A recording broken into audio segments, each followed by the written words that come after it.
mi nombre es Camila Ramos. Como dijeron los doctores, voy a presentar un caso clínico que va a tratar de una cardiopatía isquémica crónica. Se trata de un paciente de sexo masculino de 72 años de edad. Como factores de riesgo cardiovascular es un hipertenso, un diabético tipo 2, tratado con hipoglicemiantes orales e hiperuricémico. Tiene ya una cardiopatía isquémica conocida. En el año 2015, en el posoperatorio inmediato de una cirugía de prostatectomía, presentó un síndrome coronario agudo sin elevación del ST, que terminó siendo un infarto sin ST. En ese momento se realizó la cineangiocoronariografía, que la voy a mostrar a continuación, pero como resumen tenía una lesión severa de 3 vasos, comprometiendo la DA ostial, la circunfleja proximal y la derecha proximal. Y se procedió a realizar la cirugía de revascularización miocárdica, que se realizó un puente mamario de A, un puente venoso al ramo marginal y un puente venoso al ramo descendente posterior. La idea un poco de mostrar la cineangiocoronariografía es que conozcan bien en qué lecho vascular, en qué paciente estamos abordando esta historia clínica. En las imágenes superiores vamos a ver una coronariografía selectiva de la arteria coronaria izquierda, en las imágenes inferiores la coronaria derecha. Se ve que tiene lesiones bastante severas a nivel proximal de todas sus arterias y con lesiones también de ramos secundarios, ramo diagonal, ramo marginal de la coronaria izquierda y de los ramos descendente posterior y postero lateral de la coronaria derecha, con unos lechos distales de la coronaria derecha que ahí los pueden observar para sacar sus propias conclusiones. El tratamiento médico que estaba recibiendo el paciente al momento del contacto, bueno, recibió después del evento coronario agudo doble antiagregación con ácido acetil salicílico a bajas dosis, ciclopidogrel por 1 año. Posteriormente también estaba con rosuvastatina, 20 miligramos vía oral día, bisoprolol, 5 miligramos vía oral cada 12 horas, valsartán, 80 miligramos vía oral cada 12 horas, metformina para el tratamiento de su diabetes y alopurinol de su hiperuricemia.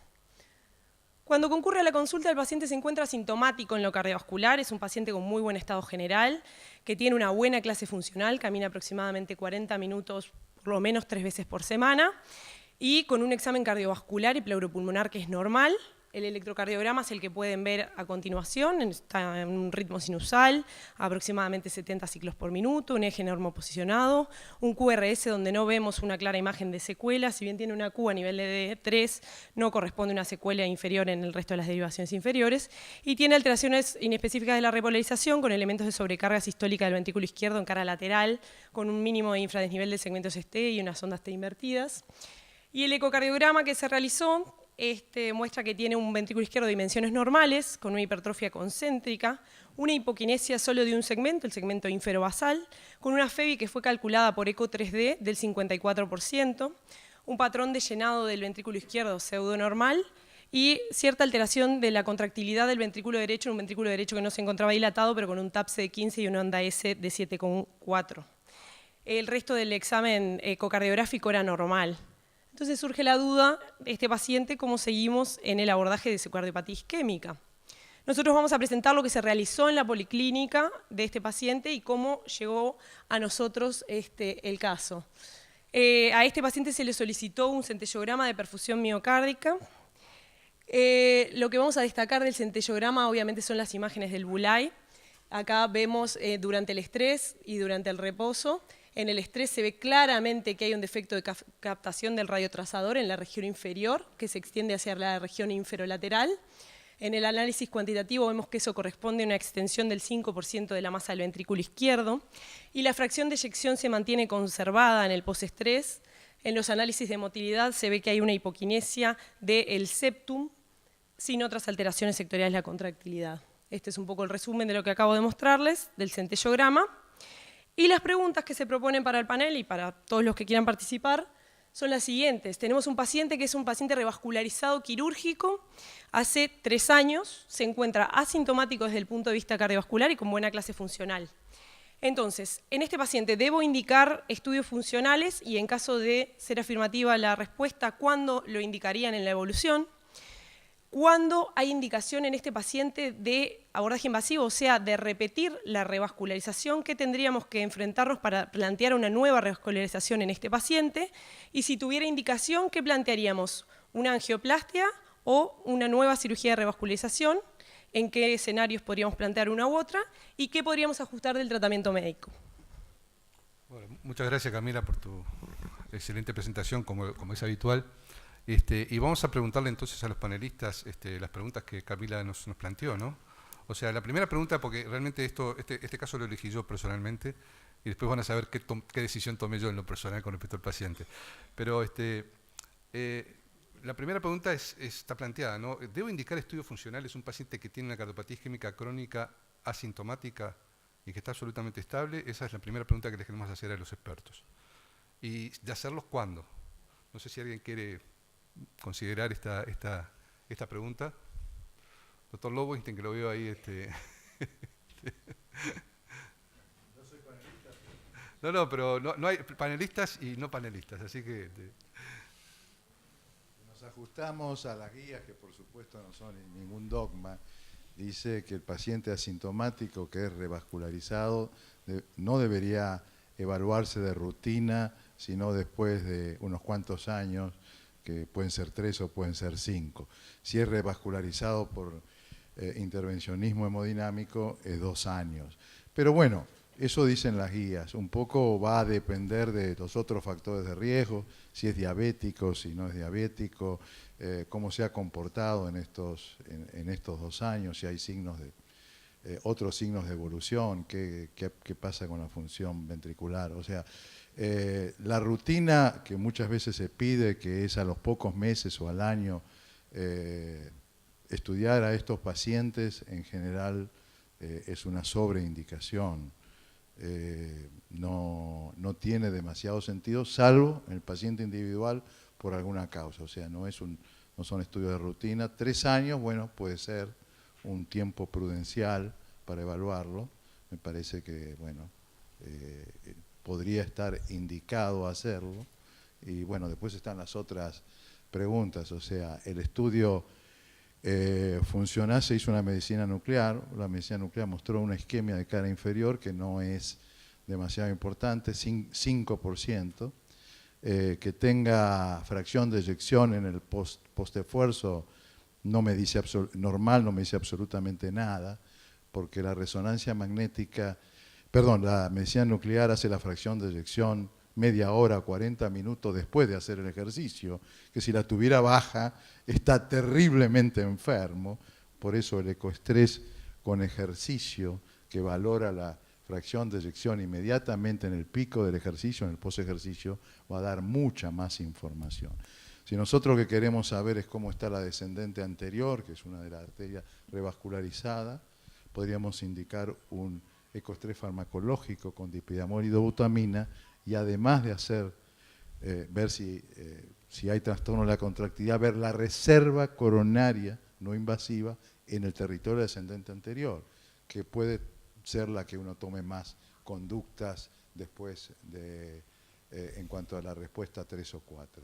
O sea, yo creo que el estudio estaba bien indicado en este paciente y bueno, no sé si contestar las otras preguntas que... No, yo diría que vamos por partes. Gracias, doctor. ¿Alguien que hacer? Daniel, doctor Barrocal. Sí, yo creo que yo lo estudiaría a este paciente y lo hubiese estudiado antes del año, porque es un paciente que tenía más lesiones que las que se revascularizaron y después uno no entiende en el segmento posterior si es que algo salió mal y no está funcionando de lo que se hizo, o este señor quedó con isquemia desde el primer día porque algún vaso pequeño, pues es real, la isquemia es muy chica. De modo tal que si vos me preguntás ¿qué tiene? ¿Está fallando un puente a la derecha, a la circunfleja, o es alguna rama? Pues la circunfleja claramente tenía 2 ramas, de las cuales imagino que se revascularizó una sola, por lo cual la otra debe haber quedado con algún grado de isquemia. Así que yo creo que en los pacientes con múltiples vasos, se los revascularice como se los revascularice, necesitan tener una imagen basal como para después entender la evolución posterior. ¿Alguno del panel quiere hacer alguna otra consideración? ¿El doctor Mayo? Sí, doctor Mayo.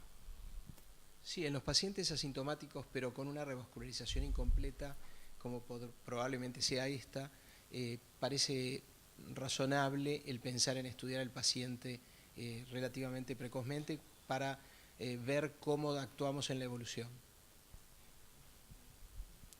Bien.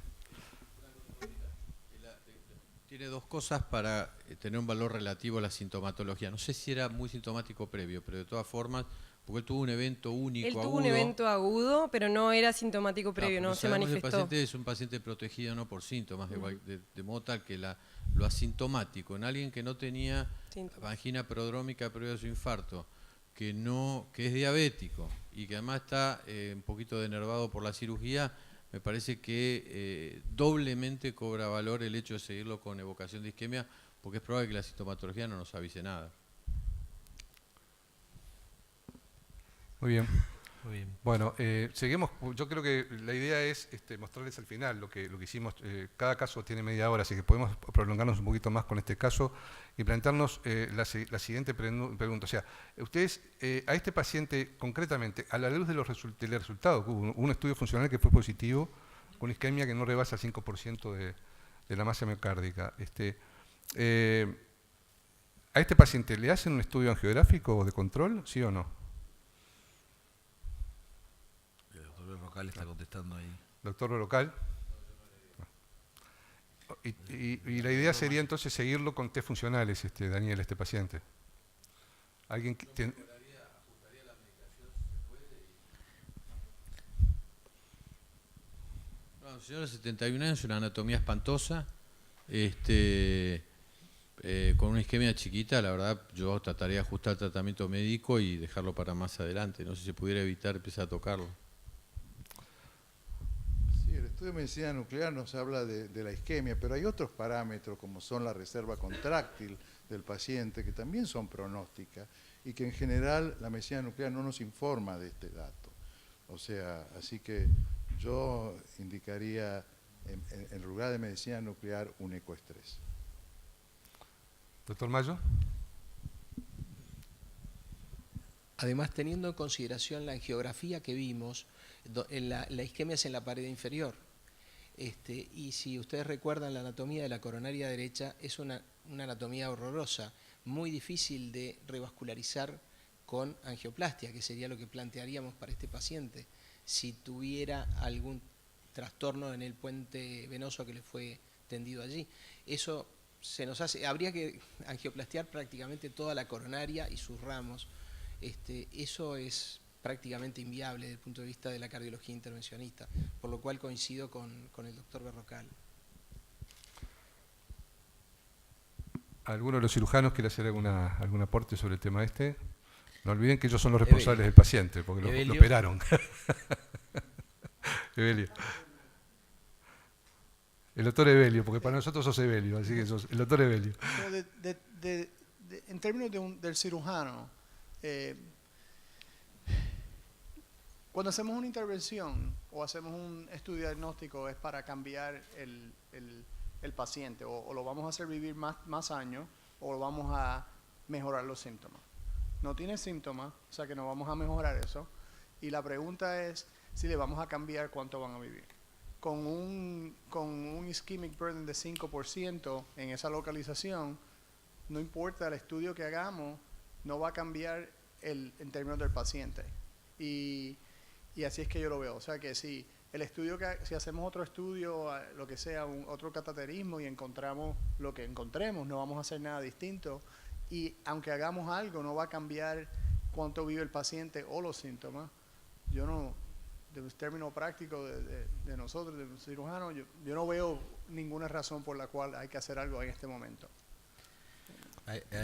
Eduardo, vamos a presentar al doctor Turner de Chile, Santiago de Chile. Desde los tiempos del estudio CAS, en la década del 70, se demostró de que no había ninguna diferencia ponerle más de 3 puentes. A propósito de lo que hablaban recién de cómo se llama, revascularización completa versus incompleta. Este paciente tiene sus 3 puentes. Quizás en síntomas puede ser una diferencia, pero que yo sepa, lo del CAS no se ha modificado y en general el común de los pacientes anda bien con 3 puentes, abajo, al lado y arriba.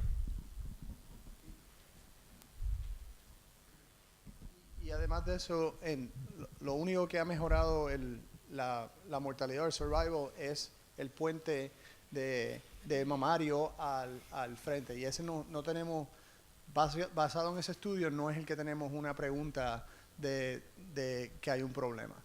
Y en términos de operar y operar un paciente otra vez, no hay ningún ninguna información que nos dice que si nosotros vamos y le ponemos un puente nuevo a la circunflex o a la rama derecha, vamos a mejorar cuánto vive el paciente. Así que yo estoy de acuerdo con él en términos de el frente, el lado y la parte de atrás del corazón están revascularizadas. No creo que podemos hacer nada mejor para el paciente en estos momentos.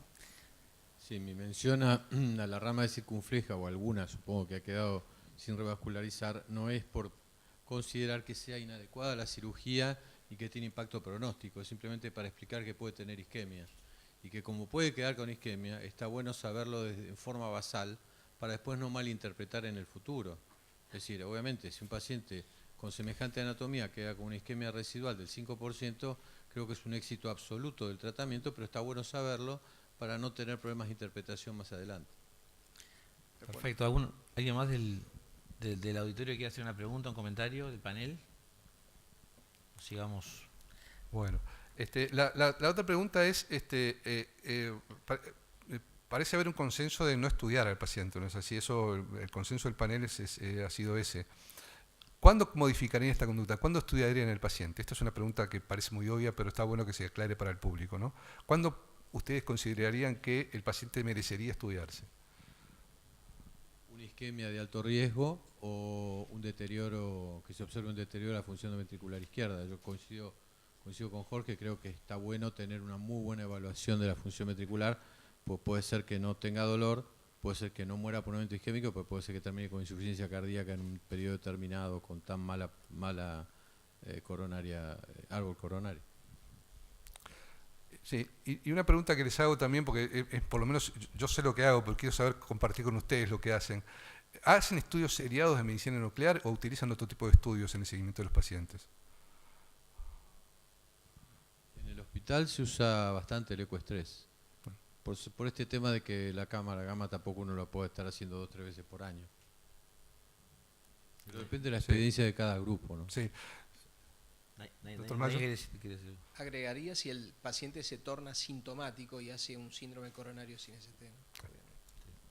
Perfecto. Doctor Lowenstein. Con el mismo grado de... O sea, cuando dos técnicas nos pueden dar la misma información, uno utiliza, por supuesto, lo mejor que tiene en su hospital, en su sanatorio, y fundamentalmente el que menos radiación tiene. Así que el ecoestrés cada vez se está imponiendo más sobre la medicina nuclear, salvo una condición que la ventana ultrasónica sea subóptima, que no sé si fue este caso, pero sí.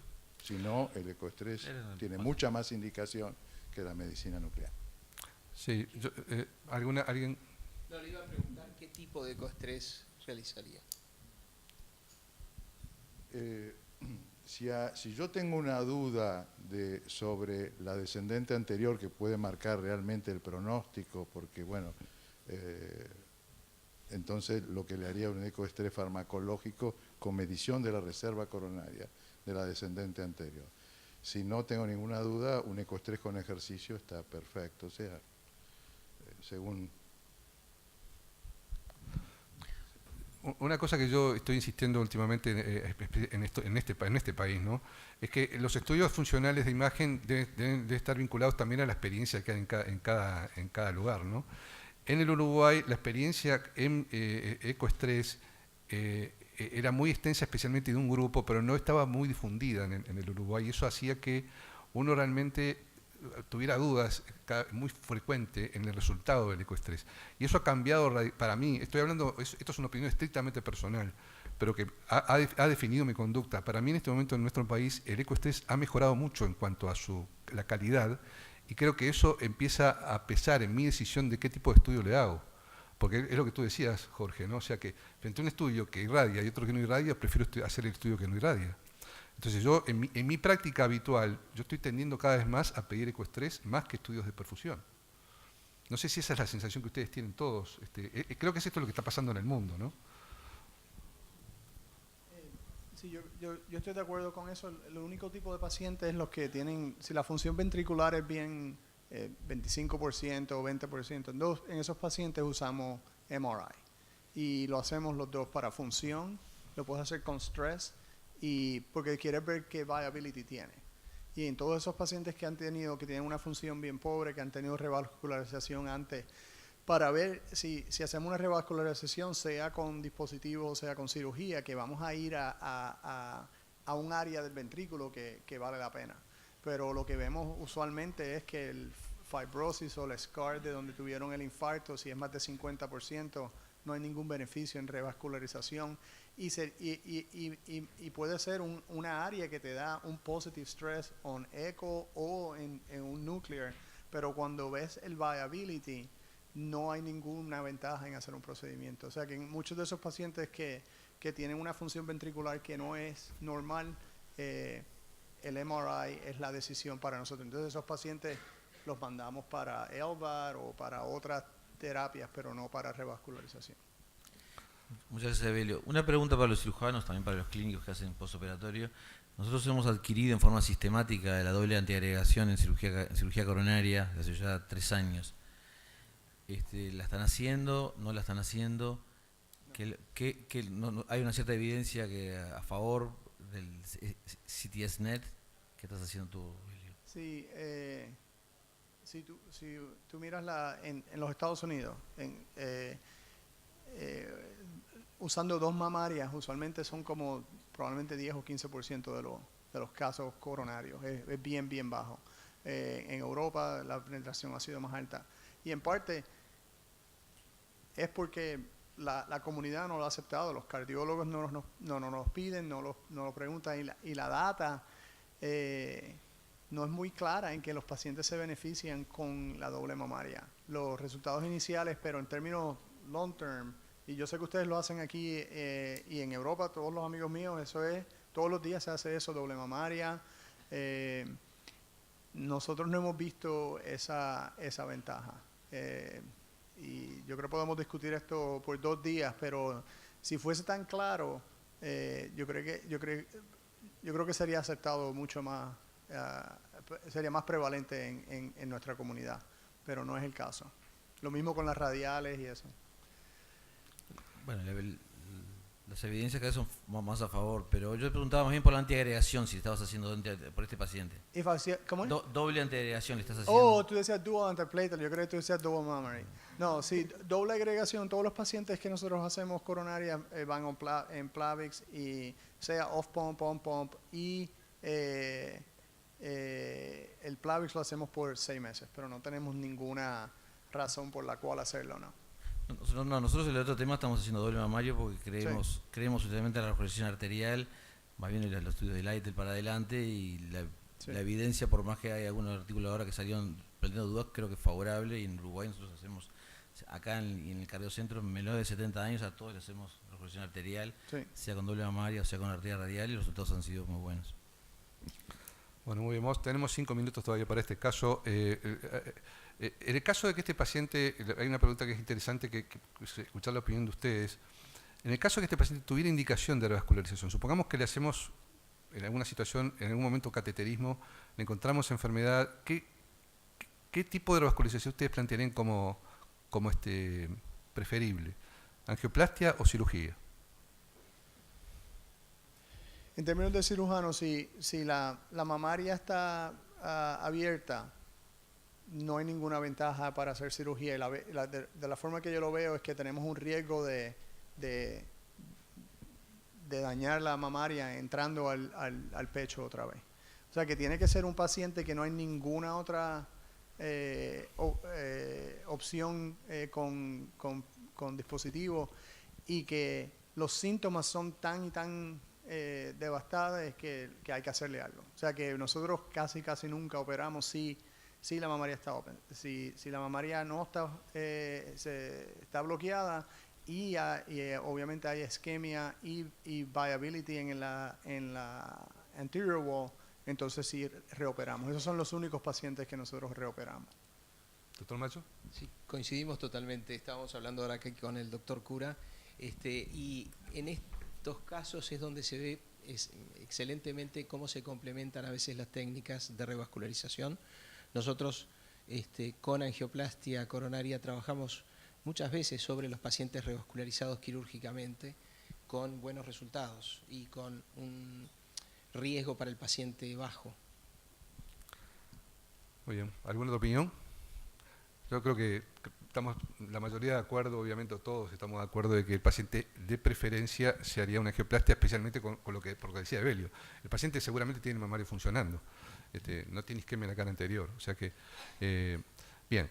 Y con respecto al tratamiento médico, Camila, ¿qué era lo que estaba tomando el paciente? ¿Podrías? Estaba tomando ácido acetilsalicílico 100 miligramos, rosuvastatina 20 miligramos, valsartán 80 miligramos cada 12 horas, bisoprolol 5 miligramos cada 12 horas, eso para su cardiopatía isquémica, para su diabetes metformina y su hiperuricemia alopurinol. ¿Alguien sugeriría, alguno de los clínicos, alguna diferencia con respecto a alguna sugerencia con respecto al tratamiento médico planteado? Creo, no sé, a mí tomo yo la palabra, parece que 20 miligramos de atorvastatina es muy poca cosa, ¿no? Está planteado en estos pacientes que son de alto riesgo vascular de por sí, que estos pacientes tienen que recibir dosis altas de estatinas, y 20 miligramos no es una dosis alta. Yo siempre digo que es raro que uno vea a un paciente en el Uruguay con 80 miligramos diarios de atorvastatina. Es rarísimo, son pocos los que uno ve. 40 ya es una dosis muy alta en nuestro país y hay que pensar que nosotros tenemos que ir de 40 para arriba en estos pacientes. Era rosuvastatina igual, por suerte. Rosuvastatina, sí. Perdón que me confundí. No, las dosis están 20 adecuadas, 20 miligramos de rosuvastatina. Entonces retiro lo que dije. Pero no, igual lo digo porque es cierto, No, o sea, 20 miligramos de atorvastatina es muy poco y eso es una dosis muy frecuente en nuestro país, que uno tiene que corregir eso, ¿no? No, 20 miligramos de rosuvastatina está perfecto, ¿no? Sí. Bien. Bien. Continúo. Camila, ¿qué hicimos con el paciente? Bueno, en realidad, para contarles, el paciente se decidió no estudiar de forma invasiva, no se hizo cateterismo y se planteó seguimiento en policlínica para ajustar el tratamiento médico. Lo que voy a presentar brevemente es en realidad la respuesta a estas preguntas basados en lo que es la guía de revascularización miocárdica del 2018, que en realidad apoya básicamente todo lo que se conversó hasta el momento. Para la primera pregunta, si debo indicar estudios funcionales, obviamente hay una disquisición, ¿el paciente tiene síntomas o está sintomático? Y ya si uno mira claramente las indicaciones, ve que el nivel de evidencia cuando el paciente es asintomático ya cae, la recomendación es de un menor nivel de evidencia y el nivel de recomendación es a nivel de opinión de expertos. Cuando el paciente tiene síntomas, ¿cuándo debo repetir la revascularización? Bueno, como dijeron, cuando hay un área de isquemia muy grande o cuando hay una inducción isquémica muy precoz durante los test farmacológicos. Y obviamente lo que se indica en estos pacientes, a nadie se le ocurre elegir una ergometría convencional donde yo no tenga un estudio de imagen para topografiar la isquemia de estos pacientes, entonces tengo que hacer algo de imagen que me permita topografiar. En el paciente asintomático, y viendo un poco este paciente cuándo tenía o si tenía o no que pedirle un estudio funcional, la última recomendación, que es la que resalté, es cuando lo pedimos de rutina. La guía con indicación 2BC dice que se podría pedir de rutina luego de 1 año después de la angioplastia y más de 5 años luego de la cirugía de revascularización, obviamente en vistas a ver si los puentes venosos están permeables, porque los puentes arteriales se sabe que tienen una durabilidad mayor. ¿Cuándo hay indicación de abordaje invasivo y qué elegiríamos? Bueno, en los pacientes revascularizados quirúrgicos la isquemia puede deberse a progresión de su enfermedad de las arterias nativas o puede deberse a enfermedad de los puentes o a afectación de los puentes que se realizaron en la cirugía. Y la revascularización repetida en estos pacientes, ya sea por angioplastia o por nueva cirugía, obviamente aumenta todos los eventos cardiovasculares y uno tiene que seleccionar muy bien qué pacientes van a ser sometidos a esos procedimientos para no exponerlos también a un riesgo mayor, cuando en algunos casos podría ajustarse solamente el tratamiento médico.